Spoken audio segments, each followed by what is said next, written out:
বাংলাদেশে মাজারের বিরুদ্ধে কথা বলা আর অলিদের বিরুদ্ধে কথা বলা এক জিনিস না।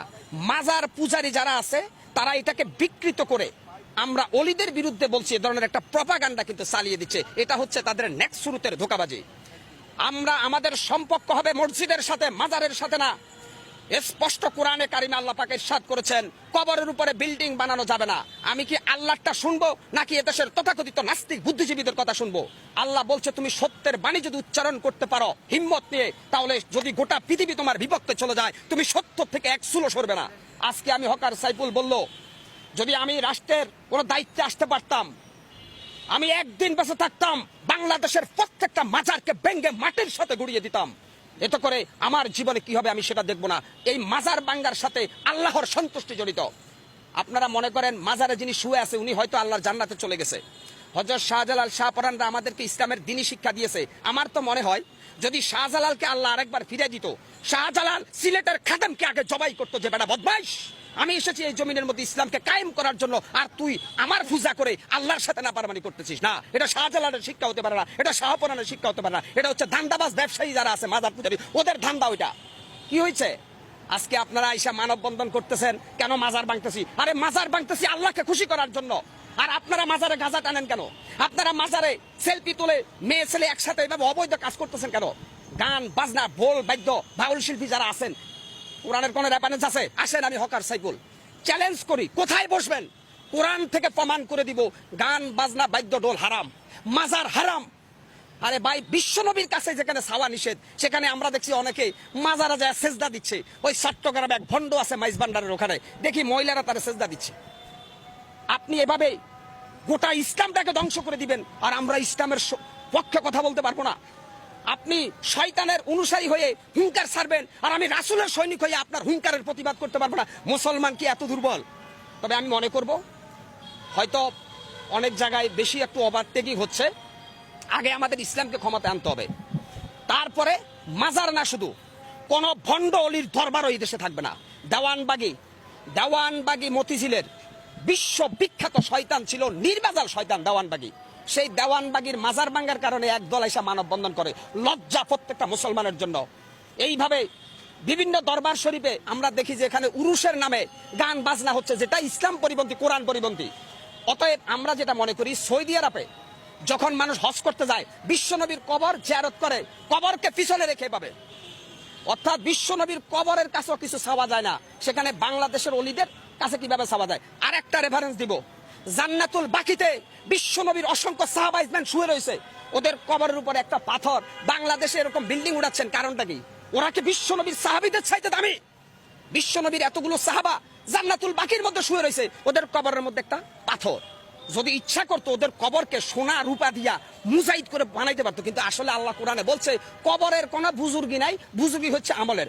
আল্লাহ পাক কোরআনে স্পষ্ট বলছে মহাসমুদ্রের ভিতরে সাঁতার না জানা ব্যক্তি যেমন অসহায়, ঠিক কবরে যে ব্যক্তি শুয়ে গেছে সে যত বড় আল্লাহর ওলি হোক সে তেমনই অসহায়।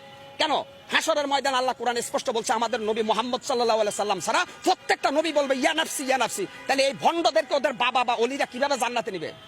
এই বেটা গাঁজাখোর, বেটা বদমাইশ, কোরআন নাই, হাদিস নাই, ফরকালের চিন্তা নাই, আইসাই কয় আমরা মাজারের ভক্ত। অলি তোমরা মাজার ভক্ত, মাজার পূজারী, অলিদের ভক্ত না। তোমরা শাহজালাল শাহপরান আব্দুল কাদের জিলানের অনুসারী না, তোমরা শয়তানের অনুসারী।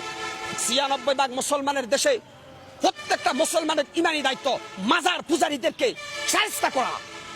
এত করে যদি আমরা মারা যাই আমরা শহীদ আর ওরা আবু জেহেল। আজকে অত্যন্ত কষ্ট লাগে ভাই, অত্যন্ত দুঃখ লাগে। আজকে সোশ্যাল মিডিয়া থেকে শুরু করে এক ধরনের তেলবাজ সুশীল সমাজ বাইরেছে, মাজার ভাঙছে, আস্তাগফিরুল্লাহ আস্তাগফিরুল্লাহ। কেন মাজার ভাঙছে? আরে ভাই, কবরের উপরে বিল্ডিং ভাঙ্গার নির্দেশ দিচ্ছে রাব্বুল আলামিন আল্লাহ। আপনি কত বড় নাস্তিক বুদ্ধিজীবী, আপনি মাজার ভাঙতে নিষেধ করেন কেন? আমি বলছি না যে প্রত্যেকটা মুসলমানের ইমানি দায়িত্ব বাংলাদেশের প্রত্যেকটা মাজারকে ভেঙ্গে গুটি গুটি করে দেওয়া। এখানে উগ্রবাদের গন্ধ পাও, মৌলবাদের গন্ধ পাও, তাহলে আল্লাহর কোরআন নিয়ে বসো। এই মাজার পূজারীরা আসো, আমি বসবো তোমাদের সাথে। যদি কোরআনে জায়েজ দেখাইতে পারো মাজার, আজ থেকে আমিও কোনো মাজারের অনুসারী হব। অতএব তোমাদের এই ভণ্ডামি, তোমাদের এই ধান্দাবাজির বিরুদ্ধে কথা বলছিল বাংলাদেশের হাক্কানি আলেম ওলামা, তোমরা তাদেরকে আবু জেহেল বলছিলা। অর্থাৎ এজিদ যখন হাসান হুসাইনকে যখন এজিদের বাচ্চারা হত্যার ষড়যন্ত্র করে, তখন অনেক নামদারি আলেম ছিল, এরা জালেম। আজকে অত্যন্ত কষ্ট লাগে ভাই। আমি মনে করি আল্লাহর কসম খাইয়া বলতে পারি আমার ভাগ্য পরিবর্তনের মালিক একমাত্র আল্লাহ। কোন পীর, কোন বাবা, কোন আউলি আমার ভাগ্যের ভালো বা মন্দ কোনোটাই করতে পারবে না। আমরা একটা পাকা চুলকে বাঁকা করতে পারবে না কোনো অলিমিয়া। আমরা অলিদেরকে সম্মান করি কেন? তারা আমাদের জন্য ইসলামের সংবিধানকে রেখে গেছে, এই জন্য আমরা অলিদের সম্মান করি। এখন মাজার বাংলা কি শাহজালালের ইতিহাস মুছা যাবে? শাহপরানের ইতিহাস মোছা যাবে?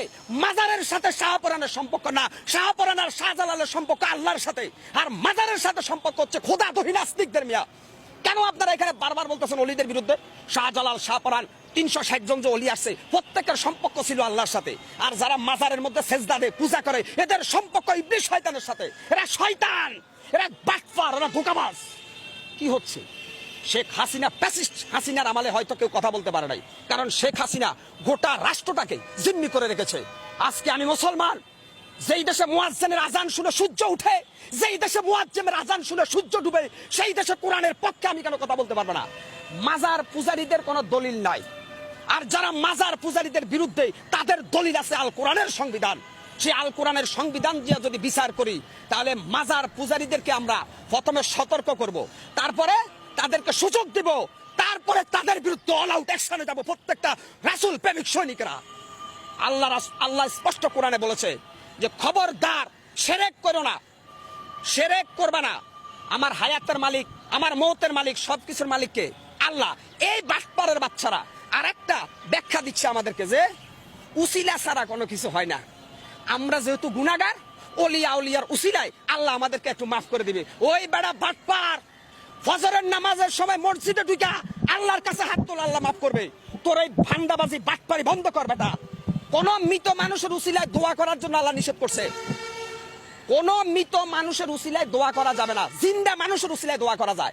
এই বাটপারের বাচ্চারা কবরের কাছে যাইয়া আল্লাহর ওলিদের উসিলায় মাফ চায় আল্লাহর কাছে। কেন? তুই এত বড় শয়তান, আল্লাহ তো দোয়া কবুল করবে না। অর্থাৎ আল্লাহ তাআলা বলছে দোয়া কবুলের প্রথম শর্ত হচ্ছে 5 ওয়াক্ত নামাজ। দোয়া কবুলের প্রথম শর্ত পবিত্রতা অর্জন করে আল্লাহর কাছে সেজদা দেওয়া, তাহলে আল্লাহ দোয়া কবুল করবে। কিন্তু এই গাঞ্জাখোর বাটপারের বাচ্চারা কয় দোয়া কবুলের জন্য নাকি শাহজালাল লাগবে। আরে বেটা, শাহজালাল কি ওখানে আছে না আল্লাহর জান্নাত আছে? তুই জানোস? এই শাহজালালের কবরে আমি গেছি, একটা অভিজ্ঞতা বলে শেষ করি। আমি সিলেট গেছিলাম শাহজালালের কবর দেখার জন্য। সেখানে দিয়া দেখলাম আরবি হরফ লেখা একটা চাদর দিয়ে শাহজালালের কবরকে ডেকে দিছে। হঠাৎ করে দেখলাম বৃষ্টি পড়লো, আম পাতার উপরে কাক পায়খানা করছে, কাকের পায়খানা আরবি হরফের সাথে লাগতেছে। ভাই কি নির্লজ্জ বেহাইয়াপনা! যেখানে শাহজালালের কবরের কোন বুজুর্গি নাই, সেখানে আল্লাহর কালাম লেখা একটা চাদরের উপরে যে ফাকির পায়খানা করতেছে, এখানে কোরআন অবমাননা করতেছে। ওরে সর্বনাশ! আল্লাহর কোরআনের চাইতে কি শাহজালালের মর্যাদা বেশি বেটা? তাহলে তুমি কেন ওখানে গিলাপ লাগাইছো, আরবি হরফ লাগা, ওর মধ্যে ময়লা পড়তেছে? তাহলে আল্লাহর কোরআনের ইজ্জত কে বাদ দিয়া তুমি শাহজালালের চাদর দিয়ে ডাকছো। শাহজালাল তোমার মতো গাঁজা করে চিনে?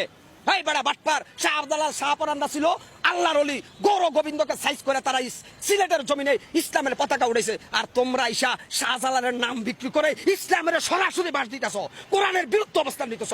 তোমাদের বিস্তার ভেঙ্গে ফেলা প্রত্যেকটা মুসলমানের ইমানি দায়িত্ব। সবাই ভালো থাকবেন, সুস্থ থাকবেন ইনশাআল্লাহ।